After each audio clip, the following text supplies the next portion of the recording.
Hello everyone, my name is Nick and I'm going to explain you the hanging rootogram chart.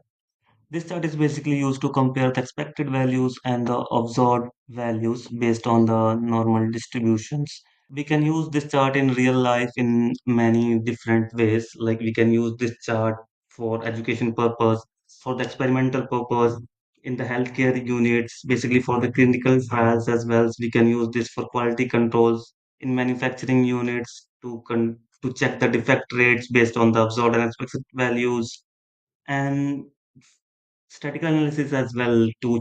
Let me explain this chart and firstly I'm going to put some data into it and let's see category we have employees we can put this and firstly I have to put the license into it, then logo will remove from this, and these are the features we will get in the developer mode, and this is the height, this is the actual heights. We can change the color as well,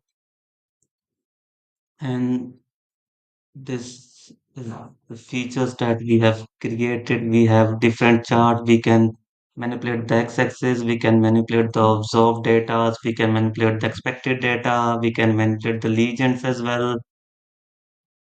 This is the expected one, and this is the observed one.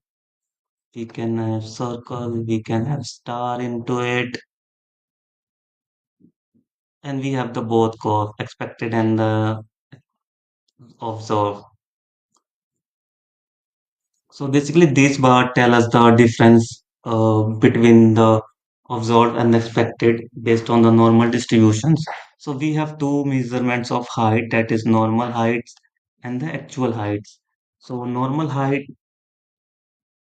will tell us the difference between the observed and the expected. But the actual one is based on the height of the observed and the normal distributed value of the expected value. So this is the chart and these are the features. Thank you.